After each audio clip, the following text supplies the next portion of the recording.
Il est 15 heures. Merci de nous rejoindre pour suivre avec nous ce journal dont voici les principaux titres.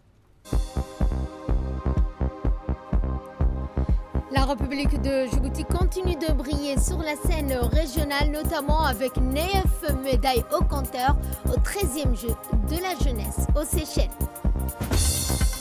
Dans l'actualité internationale, les frontières est-nord de Gaza sont le théâtre d'un déploiement militaire sans précédent en prévision de l'occupation. C'est ce que nous verrons en fin de journal. C'était les titres Place au développement et nous ouvrons ce journal en allant aux Seychelles où donc la République de Djibouti continue de briller sur la scène régionale. Au 13e jeu de la CJSOI en réalisant un nouveau doublé lors du 1500 mètres masculin. Le jeune Farah Abdillahi, déjà médaillé de bronze sur le 800 mètres, a survolé la course et décroché la médaille d'or, offrant à Djibouti un nouveau titre prestigieux. Son compatriote Souaib Abibeinan a également confirmé son talent en remportant la médaille d'argent, ajoutant ainsi une deuxième récompense à son palmarès après sa médaille d'argent sur le 3000 mètres. Cette performance djiboutienne illustre une fois de plus la qualité et la détermination des athlètes djiboutiens qui portent haut les couleurs nationales et confirment la place de Djibouti parmi les meilleures nations lors de ces 13e Jeux aux Seychelles.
On reste toujours aux Seychelles dans le cadre de ces 13e Jeux de la jeunesse.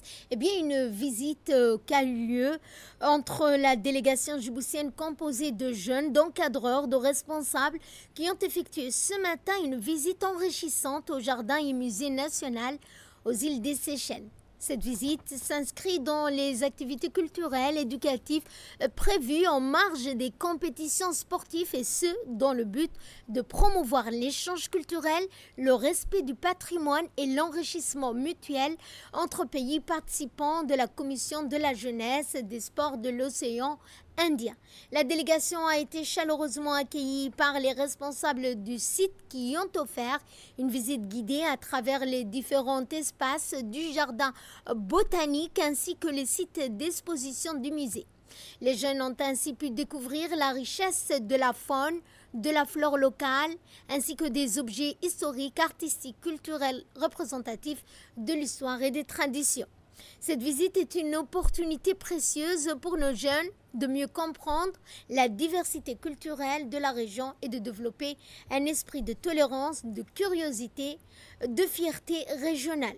La délégation djiboutienne a également exprimé sa gratitude pour l'accueil, la qualité de l'organisation, saluant également une initiative qui met en lumière l'importance de la culture dans le développement global de la jeunesse. Ces Jeux ne sont pas uniquement une célébration du sport, mais aussi un vecteur de fraternité, de découverte, d'unité entre les peuples de l'océan Indien. Cette visite du jardin et du musée restera un moment fort pour ces jeunes participants à ces 13e Jeux de la CJSOI. Et nous allons donc cette fois parler de la météo. En effet, dans la nuit du 7 au 8 août, qui a apporté un répit inattendu aux terres arides du sud-est djiboutien. Plusieurs localités ont enregistré de faibles mais significatives précipitations, offrant un soulagement temporaire à des régions durement éprouvées par la sécheresse. À Ali Sabieh, 5 mm de pluie ont été relevés, tandis qu'à Doudou Balalé, n'ont pas reçu que 2 mm. Galilée, les averses ont été très faibles. La préfecture de Dikil a été plus largement arrosée. Entre 18h et 20h30, Yoboki a également enregistré 8 mm, Galafi 20 mm, un volume notable pour ces zones les plus sèches du pays, et Hanlé qui ont été touchées par deux reprises au cours de la soirée. Dikilville, les services de météorologie parlent également de traces de pluie. Si elles n'ont pas provoqué ni inondation ni dégâts, elles ont formé des flaques éphémères, donc qui permettent notamment à ces population de profiter un peu plus de la fraîcheur en cette saison de chaleur. Sous l'égide du préfet de la région de Tadjoura, M. Mohamed Ahmed Abbas, une réunion de sensibilisation de mobilisation sociale s'est tenue à la préfecture de Tadjoura avec comme pour objectif principal d'appuyer les communautés sur les priorités à travers l'élaboration d'un plan d'action communautaire axé sur la cohésion sociale, la protection de l'environnement, la résilience climatique. En effet, les communautés locales ciblées lors de ces consultations pour identification des priorités à travers l'élaboration d'un plan d'action communautaire axé sur la cohésion sociale, la protection de l'environnement et la résilience climatique, et ce pour mettre en place un comité de protection des enfants de Tadjoura et ce en collaboration avec SOS Village.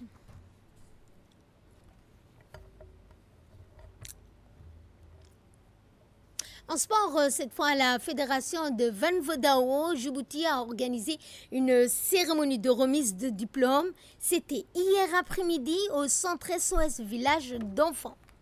Cet événement marque la fin d'une semaine de passage de grade durant laquelle les élèves ont fait preuve de discipline, d'effort, de progrès remarquables. La cérémonie s'est clôturée en présence des parents d'élèves, des responsables sportifs, d'enseignants, de plusieurs invités qui ont assisté à cette cérémonie de remise de certificats. Le président, M. Moustapha Mohamed Ali, a salué quant à lui l'engagement de tout un chacun et a souligné l'importance du Vanfdao dans l'éducation des jeunes à travers des valeurs de respect, d'unité et de persévérance.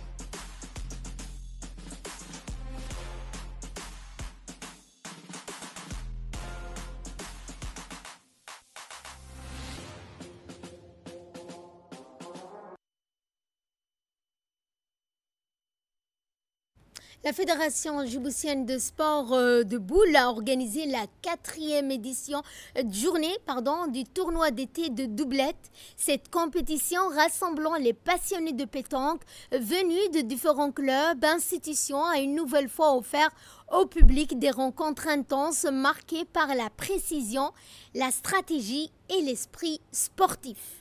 Les joueurs ont rivalisé d'adresse pour tenter de marquer des points précieux au classement général dans une ambiance conviviale et compétitive qui caractérise ce tournoi. La fédération a également remercié l'ensemble des participants, arbitres, spectateurs pour leur présence et leur engagement et donne ainsi rendez-vous la semaine prochaine pour la 5e journée de ce tournoi estival.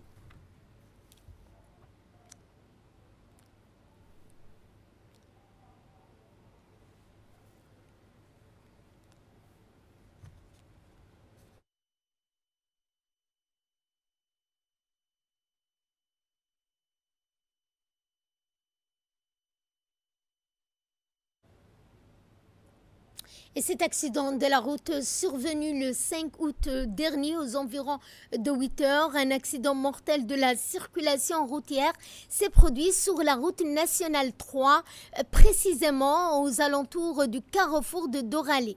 Un camion poids lourd transportant un conteneur de 40 pieds a quitté la chaussée suite à une perte de contrôle du système de freinage provoquant un tonneau.